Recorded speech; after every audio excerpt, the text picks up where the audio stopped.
लेकर आ चुके हैं आप लोगों के लिए शाम की सभी ताज़ा और बड़ी खबरें। एक एक कर आपको सारी खबरों की जानकारी देंगे। आज देश दुनिया में क्या कुछ हो रहा है। दरअसल दोस्तों सबसे पहली जो बिग ब्रेकिंग निकल कर आ रही, आशीष मिश्रा की गिरफ्तारी के ऊपर भड़के किसान बोले 6 दिन बाद आशीष मिश्रा को गिरफ्तार किया गया है अंधेर नगरी चौपट राजा। इसके बारे में आपको विस्तार से बताएंगे। वहीं पर दोस्तों किसानों को बड़ा ऐलान, बोले 26 को लखनऊ में करेंगे महापंचायत, सरकार के खिलाफ लिए जाएंगे बड़े फैसले। बढ़ गई है सरकार की मुसीबत, इसके बारे में भी आपको विस्तार से बताएंगे। वहीं पर दोस्तों अगली बिग ब्रेकिंग में हम आपको बताएंगे, आशीष मिश्रा नहीं कर रहा था पुलिस के साथ दोस्तों कॉपरेट, जी हां पुलिस को दे रहा था गलत सलत जानकारियां। इसके बारे में भी आपको विस्तार से बताएंगे। वहीं पर दोस्तों शिवसेना का योगी आदित्यनाथ के ऊपर हमला, बोले फिलहाल उत्तर प्रदेश की जो यूपी की योगी सरकार है वो सिर्फ ठोको नीति पर विश्वास करती है। जी हाँ, कानून व्यवस्था से कोई लेना देना नहीं है इनका। इसके बारे में भी आपको विस्तार से बताएंगे। वहीं पर दोस्तों योगेंद्र यादव प्रधानमंत्री नरेंद्र मोदी पर बड़ा हमला, बोले किसानों की मौत हो गई लेकिन इस देश के प्रधानमंत्री ने एक ट्वीट तक नहीं किया। जी हाँ, ये है इस देश के प्रधानमंत्री जो देश को चलाएंगे। इसके बारे में भी आपको विस्तार से बताएंगे। वहीं पर दोस्तों किसान नेता राकेश टिकैत का बड़ा ऐलान, बोले अगर गृह राज्य मंत्री ने, जी हाँ आपको बता दें टेनी मिश्रा ने अगर अपना इस्तीफा नहीं दिया तो सरकार के खिलाफ खड़े हो जाएंगे। जी हाँ, मोर्चा खोल देंगे, जबरदस्त तरीके से प्रदर्शन होगा। इसके बारे में भी आपको विस्तार से बताएंगे। वहीं पर दोस्तों तिहाड़ी पत्रकार, जी हैं दोस्तों सुधीर चौधरी पर जमकर भड़के अजीत अंजुम, बोले चापलूसी की सारी हदें जो पार करता है वो चापलूसी के बारे में लिख रहा है। इसके बारे में भी आपको विस्तार से बताएंगे कैसे बेनकाब कर दिया इस तिहाड़ी को। वहीं पर दोस्तों अगली बिग ब्रेकिंग में हम आपको बताएंगे। दोस्तों आपको बता दें लोगों ने मांगा अमित शाह का इस्तीफा, बोले फिलहाल दिल्ली में बैठे हुए जी हाँ लेकिन कोई जांच नहीं हो रही है। इसके बारे में भी आपको विस्तार से बताएंगे। वहीं पर दोस्तों किंग खान को फंसाने की पूरी तैयारी, अगला नंबर किंग खान का ही। जी दरअसल शाहरुख खान के बेटे को जबरदस्त तरीके से फंसाया जा रहा है। इसके बारे में भी आपको विस्तार से बताएंगे। वहीं पर दोस्तों अगली बिग ब्रेकिंग में हम आपको बताएंगे अखिलेश यादव बोले मंत्री के बेटे को समन नहीं बल्कि सम्मान दिया जा रहा है। जी हाँ, उससे बहुत ही प्यार से बर्ताव किया जा रहा है। ये 302 का मुकदमा है या फिर दोस्तों हंसी मजाक, इसके बारे में भी आपको विस्तार से बताएंगे। वहीं पर अगली बिग ब्रेकिंग में हम आपको बताएंगे दोस्तों आज प्रियंका गांधी की, जी आपको बता दें रैली है लखनऊ में, आज प्रियंका गांधी जमकर भड़केंगी। इसके बारे में भी आपको विस्तार से बताएंगे। वहीं पर दोस्तों अगली बिग ब्रेकिंग में हम आपको बताएंगे तीनों कृषि कानून को लेकर किसान 18 को रोकेंगे रेल। जी पूरे भारत में रेल रोको अभियान चलेगा। इसके बारे में भी आपको विस्तार से बताएंगे। तो सारी खबरें दोस्तों एक एक कर देंगे। फिलहाल चलिए बढ़ते हैं सबसे पहली और सबसे बड़ी खबर की ओर। दरअसल दोस्तों आपको बता दें तीनों कृषि कानून को लेकर जिस तरीके से किसान अपना प्रोटेस्ट कर रहे थे शांतिपूर्ण ढंग से, उस प्रोटेस्ट को पूरी तरीके से बिगाड़ने की कोशिश की गई। आपको बता दो तो आशीष मिश्रा द्वारा किसानों को कथित तौर पर कुचल दिया गया या फिर यूं कहते कि नरसंहार किया गया, जिसके बाद दोस्तों आशीष मिश्रा की गिरफ्तारी हो गई। लेकिन अब इस पर लोगों ने कई सवाल खड़े कर दिए। आशीष मिश्रा की गिरफ्तारी पर आपको बता दें दोस्तों किसानों ने भड़कते हुए कहा है कि यूपी की योगी सरकार सिर्फ ठोको नीति जानती है। किसानों को ठोको नीति का ही निशाना बनाया गया है और आखिरकार मंत्री के बेटे पर इतनी दया क्यों? 6 दिन बाद उसको गिरफ्तार किया गया, वो भी जब विपक्ष ने दोस्तों खूब जोर डाला। अगर विपक्ष ना हो तो ये सरकार भारतीय जनता पार्टी की सरकार कोई फैसला ही ना ले। विपक्ष ने जोर डाला तब कहीं जाकर ये फैसला लिया गया है। आपको बताता चलूं दोस्तों इसके ऊपर भारतीय जनता पार्टी के ऊपर कई सवाल उठ गए हैं। आशीष मिश्रा को इतनी लग्जरी ट्रीटमेंट क्यों दिया जा रहा है? आशीष मिश्रा के ऊपर 302 का मुकदमा दर्ज है, उसको तत्काल में गिरफ्तार कर लेना चाहिए था, लेकिन सरकार ने आशीष मिश्रा को बचाने की पूरी कोशिश की। आशीष मिश्रा कल भी दोस्तों पीछे के दरवाजे से उसको ले जाया गया। अब बताया जा रहा है कि आशीष मिश्रा ने पुलिस के साथ कोई कोऑपरेट नहीं किया है, जिसके बाद पुलिस ने कहा कि आशीष मिश्रा पुलिस के साथ कोई कोऑपरेट नहीं कर रहे थे।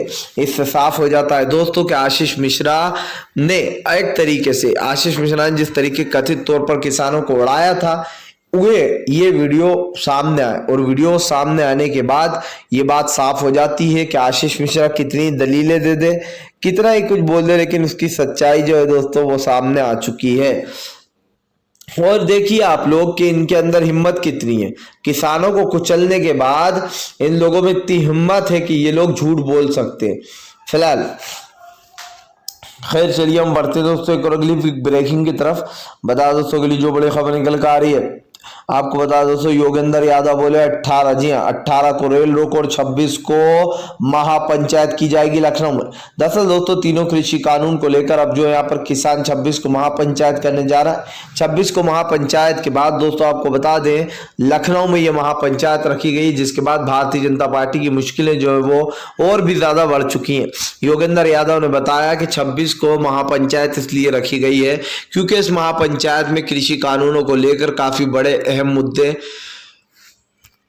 बात होगी और बड़े फैसले लिए जाएंगे। आपको बताता चलूं दोस्तों इस वक्त किसान काफी पीड़ा और काफी परेशानी से गुजर रहा है।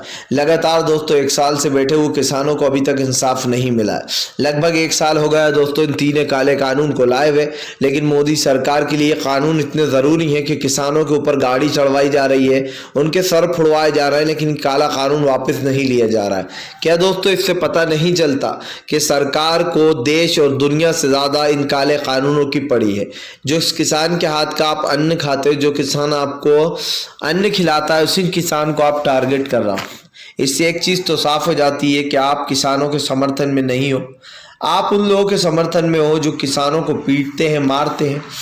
और बीजेपी के मंत्री और बेटे द्वारा अजय मिश्रा और उसका बेटा आशीष मिश्रा, ये दोनों दोस्तों एक ही थाली के चट्टे बट्टे हैं। एक बाप जो है एक दिन पहले भड़काऊ भाषण देता है, बेटा दूसरे दिन अब भाषण को अंजाम में बदल देता है, किसानों के ऊपर गाड़ी ही चढ़ा देता है, उड़ाता हुआ निकल जाता है।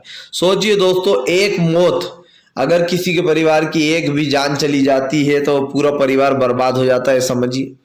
और वहां पर 8 किसानों को मार दिया गया, लेकिन इस सरकार ने 6 दिन बाद कार्रवाई की, वो भी जब लोगों ने, राहुल गांधी, प्रियंका गांधी, अखिलेश यादव, सिद्धू पाजी, सब लोगों ने आवाज उठाई उसके बाद। फिलहाल खैर चलिए हम बढ़ते हैं दोस्तों एक और अगली बिग ब्रेकिंग की तरफ। बता दोस्तों अगली जो बड़ी खबर निकल कर आ रही, शिवसेना का योगी आदित्यनाथ के ऊपर बड़ा हमला, बोले यूपी की योगी सरकार ठोको नीति अपनाती है। दरअसल दोस्तों हमने यही देखा है कि यूपी की योगी सरकार ठोको नीति के अलावा और कुछ अपनाती नहीं है। शिवसेना का कहना है कि फिलहाल योगी आदित्यनाथ के राज में अजय मिश्रा और टेनी मिश्रा जैसे लोग देश की जनता का नुकसान कर रहे हैं। इन लोगों को सत्ता में बैठा दिया जाता है जिनके ऊपर काफी गंभीर आरोप लगे होते हैं, हत्या तक के केस चल रहे होते हैं, उन लोगों को कमांड दे दी जाती है। दोस्तों अजय मिश्रा एक हिस्ट्री शीटर रहा है, उसको गृह राज्य मंत्री बनाना ये अपने आप में एक बड़ा सवाल है। लेकिन सवाल तो यह भी है दोस्तों कि अभी तक गृह राज्य मंत्री का इस्तीफा नहीं लिया गया है। इस पर संजय रावत ने कहा कि फिलहाल यूपी की योगी सरकार अच्छे से जानती है कि उसको गृह राज्य मंत्री का इस्तीफा लेना चाहिए, लेकिन वो लेगी नहीं, अभी तक नहीं लिया। हालांकि दोस्तों इस्तीफा तो होगा, इस्तीफा होकर रहेगा गृह राज्य मंत्री का, क्योंकि इस वक्त सरकार किसानों और आम जनता के निशाने पर है, इसलिए गृह राज्य मंत्री का दिखाने के लिए इस्तीफा जरूर लिया जाएगा। लेकिन दोस्तों ये कार्रवाई कब होगी जब और ये बात तुल पकड़े जा रही है। समझ में ये नहीं आता दोस्तों कि बीजेपी किसका वेट करती है। इंसाफ फटाक से मिलना चाहिए लोगों को, लेकिन इंसाफ मिलने में दोस्तों सालों बीत जाते हैं, कभी कभी तो ये समझ लीजिए जिंदगी बीत जाती है और केस चलते रहते हैं। अब दोस्तों सवाल ये उठता है कि आज जो गृह राज्य मंत्री ने जो किया है उसकी सजा उसे अभी तक नहीं मिली है। संजय रावत ने कहा होना तो ये चाहिए था कि सबसे पहले ही दिन दोस्तों गृह राज्य मंत्री का इस्तीफा ले लेना चाहिए था और उसके बाद उसके बेटे दोस्तों आपको बता दें आशीष मिश्रा को गिरफ्तार कर जेल भेजाना चाहिए था। आप सोचिए दोस्तों जो भी यहाँ पर हुआ है और जिस तरीके से ये भड़काऊ भाषण दिया गया है अजय मिश्रा द्वारा, ये साबित करता है कि उत्तर प्रदेश में जो ये घटना हुई है ये दिल्ली दंगों को याद दिलाती है। याद कीजिए दोस्तों एक दिन पहले दिल्ली में कपिल मिश्रा ने CAA का विरोध करते हुए पुलिस के साथ जाकर शाहीन बाग के लोगों को धमकी दी थी कि हट जाओ, अगर तुम नहीं हटे तो मैं अपने लड़कों को लेकर आऊंगा, अगर आज इनको आप लोगों ने नहीं हटाया तो। ये कपिल मिश्रा के वर्ड थे और सीधे सीधे उसके दूसरे दिन दोस्तों दिल्ली दंगे भड़क गए और ये दंगे सुनियोजित थे, यानी से पहले से इस दंगों की तैयारी कर रखी थी। आपको बता दें केजरीवाल हो या फिर बड़ी बड़ी पार्टियां कांग्रेस, सब ने ही बीजेपी पर ही साधा है निशाना। सबने कहा था कि दिल्ली के दंगे बीजेपी ने सुनियोजित पहले से ही कर रखे थे ताकि एनआरसी को खत्म किया जा सके, एनआरसी के जो धरने चल रहे हैं जगह जगह और लोगों को डरा कर वहां से हटवा दिया जाए। फिलहाल खैर चलिए हम बढ़ते हैं दोस्तों एक और अगली बिग ब्रेकिंग की तरफ। बता दोस्तों अगली जो बड़ी खबर निकल कर आ रही जी, दरअसल दोस्तों आपको बता दे अजीत अंजुम ने दोस्तों तिहाड़ी पत्रकार सुधीर चौधरी की खोल दी पोल, जमकर सोशल मीडिया पर किया दोस्तों आपको बता दे इसको बेनकाब एक्सपोज। दरअसल दोस्तों सुधीर चौधरी ने एक ट्वीट करते हुए लिखा, क्या लिखा जिसको पढ़ने के बाद आप भी हंसने लगेंगे और आप भी ये सोचेंगे कि ये चीज तो तू ही कर रहा है भाई शुरू से। सुनिए सुधीर चौधरी क्या लिखते हैं, चापलूसी जहर बन जाती है, जी हाँ, जब कान अमृत समझकर पी जाता है। समझिए दोस्तों ये कह रहा है चापलूसी जो है वो जहर बन जाती है। अजीत अंजुम ने लिखा है दोस्तों यहां पर कि भाई चापलूसी तो तू ही कर रहा था। बताइए अजीत अंजुम ने लिखा, ये बात बोल भी कौन रहा है जो हमेशा से सत्ता में रहने वाली पार्टियों की चापलूसी करता आया है, लगातार दोस्तों सत्ता में रहने वालों की चापलूसी करता आया है और चापलूसी का पजामा पहनकर जबरदस्त तरीके से लोगों की दोस्तों इसने एक तरीके दलाली करी है। अजीत अंजुम ने लिखा कि जो इंसान 7 साल से भाजपा का पजामा पहनकर उसकी चापलूसी कर रहा है ये बेचारा ये दर्द वही जान सकता है। समझिए दोस्तों अजीत अंजुम ने तिहाड़ी की पूरी तरीके से बखिया उधेड़ दी। ये तिहाड़ी पत्रकार दोस्तों हर उस पार्टी की मुखालफत कर तरफदारी करता है जो सत्ता में आ जाती है। सवाल ये नहीं है, बीजेपी में तो दोस्तों इन लोगों ने हद ही कर दी है। इतनी चापलूसी कि अगर किसान मारे जाते हैं तो उसका आरोपी भी किसान को ही बता दिया जाता है, यानी कि मारे भी किसान गए और बीजेपी को बचाने के लिए गुनहगार भी किसान को ही बता दिया जाता है। सवाल ये है मेरा दोस्तों कि आज किसानों के ऊपर जो अत्याचार हो रहा है, जो उनको मारा जा रहा है, उनकी जान ली जा रही है, इसका जिम्मेदार कौन है? केंद्र में बैठी मोदी सरकार किसानों के मरने पर एक ट्वीट नहीं करती है और जब टीवी स्टार कोई मर जाता है या उसका देहांत हो जाता है दोस्तों तो ये मोदी सरकार फौरन उचक कर आती है और ट्वीट कर जाती है। कुत्ता बिल्ली भी मर जाता है तो मोदी ट्वीट कर देते, लेकिन हमारे देश के 8 किसान मारे गए, कई किसान गंभीर रूप से घायल हुए, ऐसे वैसे भी नहीं गंभीर रूप से, उसके बाद भी देश का प्रधानमंत्री चुपचाप बैठा रहा। जी हाँ, देश के प्रधानमंत्री ने कोई प्रतिक्रिया नहीं दी, यहां तक के सहानुभूति भी नहीं जताई, ये तक नहीं कहा कि दोस्तों कहते हैं कि जब आप दुख में होते हो अगर कोई आपकी पीठ पर एक हाथ भी रख दे और ये कह दे कि मैं आपके साथ हूं तो आपको ये ऐसी फीलिंग आती है यार कि नहीं ये मेरे साथ है, ये मेरे दुख में साथ है। जैसे प्रियंका गांधी और राहुल गांधी ने करा, वो पीड़ित परिवारों से मिलने का। देखिए दोस्तों उसमें कुछ भी हो, भले ही दोस्तों राजनीति छुपी हो या राजनीति के लिए गए हों वो लोग, लेकिन दोस्तों ये बात सच है कि प्यार के 2 बोल भी आपके काम आ जाते हैं। राहुल गांधी ने 50 लाख रुपए की मदद की है उन परिवारों को, 50-50 लाख की जिनके ने अपनों को खो दिया है, और योगी ने कितनी की? खाली 45 लाख, 5 लाख कम ही किए हैं, जबकि राहुल गांधी तो दोस्तों वहां की सत्ता में भी नहीं है। ये सवाल उठते हैं दोस्तों केंद्र की मोदी सरकार पर कि आज देश की जो स्थिति बनती चली जा रही है उस पर प्रधानमंत्री नरेंद्र मोदी की जो सत्ता है वो पूरी तरीके से जो है यहाँ पर दोस्तों बेदखल हो चुकी है। साफ है प्रधानमंत्री के राज में जो देश के हालात हैं दोस्तों वो लगातार बद से बदतर होते जा रहे हैं और ये तो अभी शुरुआत है। अभी देखिए 2 साल और बचे, अभी तो 8वां साल ही चल रहा है ये नरेंद्र मोदी की सत्ता का, अभी तो 2 साल और है। 2 साल में देखिए क्या क्या बदलता है। फिलहाल खैर चलिए हम बढ़ते हैं दोस्तों एक और अगली बिग ब्रेकिंग की तरफ। बता दोस्तों अगली जो बड़ी खबर निकल कर आ रही जी, दरअसल दोस्तों आपको बता दें अब जबरदस्त तरीके से जो यहाँ पर बीवी श्रीनिवास ने घेर लिया तिहाड़ियों को। जी हाँ, दरअसल दोस्तों आपको बता दें कांग्रेस जगह जगह प्रदर्शन कर रही है। उनका कहना है जब तक के अजय मिश्रा का इस्तीफा नहीं लिया जाएगा, आशीष मिश्रा और अजय मिश्रा का, तब तक वो जो यहाँ पर ये धरना प्रदर्शन करते रहेंगे। दरअसल दोस्तों कल आपको बता दें बीवी श्रीनिवास ने जमकर जो यहाँ पर प्रदर्शन किया है यूथ कांग्रेस के साथ। बीवी श्रीनिवास का साफ कहना है कि जब तक अजय मिश्रा को बर्खास्त नहीं किया जाएगा तब तक कांग्रेस आवाज उठाती रहेगी। जगह जगह दोस्तों कांग्रेस प्रदर्शन कर रही है। कल बैरिकेडिंग लगा दी गई, फौज को लगा दिया गया, लेकिन उसके बाद भी दोस्तों बैरिकेडिंग तोड़कर ऊपर चढ़ गए यूथ कांग्रेस के लोग और जमकर हल्ला बोल कर दिया।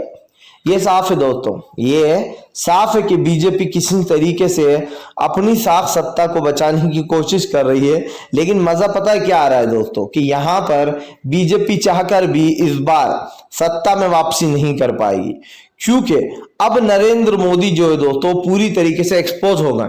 आप देखिए कोरोना काल में प्रधानमंत्री नरेंद्र मोदी चुपचाप बैठे रहते हैं, बोलते नहीं हैं।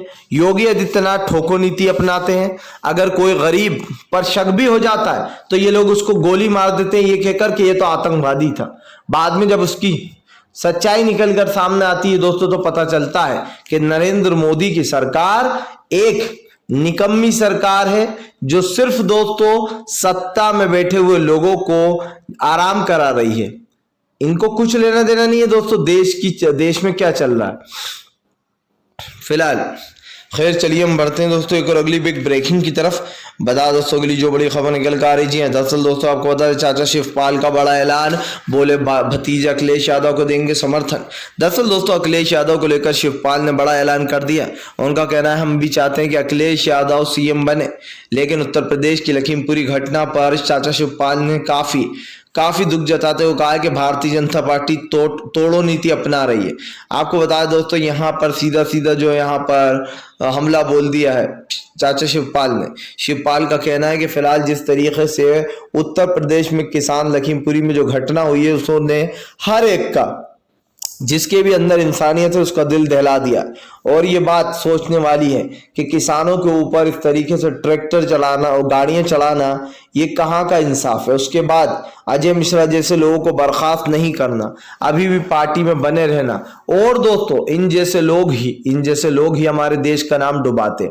क्या आपको पता है दोस्तों, आपको पता है ब्रिटिश सांसद में अब किसानों का मुद्दा उठाया जा रहा है।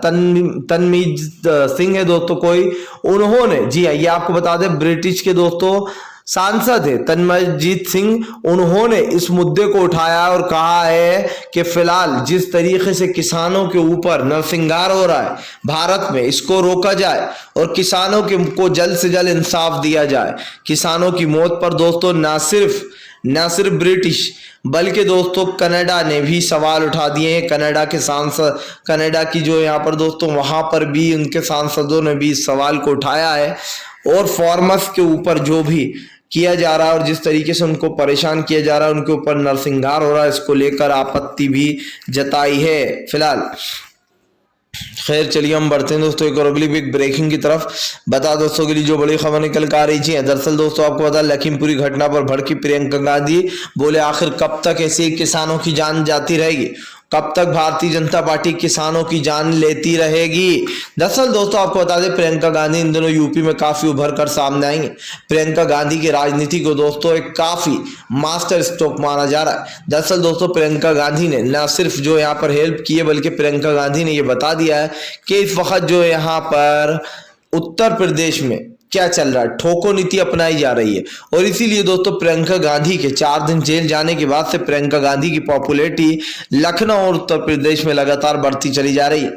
माना जा रहा है दोस्तों प्रियंका गांधी के नेतृत्व में लड़े जाने वाले इस चुनाव में प्रियंका गांधी को भारी बहुमत मिलेगी, क्योंकि दोस्तों इसका जवाब ये है कि प्रियंका गांधी इस राजनीति से दूर रही हैं। हमेशा प्रियंका गांधी में दोस्तों इंदिरा गांधी को देखा जाता है, कहीं ना कहीं वो अपनी दादी इंदिरा गांधी का रूप नजर आती हैं और लोग उनको इंदिरा गांधी से कंपेयर भी करने लगे। अभी हाल ही में शिवसेना ने साफ कहा था कि प्रियंका गांधी की दबंगाई देखकर हर कोई दंग रहेगा। जिस तरीके से दोस्तों प्रियंका गांधी ने योगी आदित्यनाथ के हर वार का जो मुंहतोड़ जवाब दिया, इससे ये साबित हो जाता है कि प्रियंका गांधी एक तरीके से दोस्तों इस सरकार को ये समझाने में सक्षम रही है कि अगर सरकार इस तरीके से राजनीति करेगी तो हम भी करेंगे। प्रियंका गांधी दोस्तों क्लियर है, प्रियंका गांधी ने साफ कर दिया है कि फिलहाल उत्तर प्रदेश को अगर एक नया सवेरा चाहिए तो इस सरकार को बदलना ही होगा। यकीन मानिए दोस्तों इस बार चाहे कुछ भी हो, आप किसी भी पार्टी को वोट देना, लेकिन भारतीय जनता पार्टी को बायकॉट करिएगा अगर आप देश को देखना चाहते हैं अच्छे से। फिलहाल अगर आपको वीडियो पसंद आए तो लाइक करें, चैनल पर पहली बार आए तो सब्सक्राइब करने के साथ साथ पास में एक घंटी आएगी यानी कि बेल आइकन, उसको ज़रूर दबाइए ताकि हमारे हर वीडियो की अपडेट आपको मिल पाए। और दोस्तों, आप भी अगर मानते हैं कि किसानों के साथ बुरा हो रहा है तो जय जवान जय किसान लिखना ना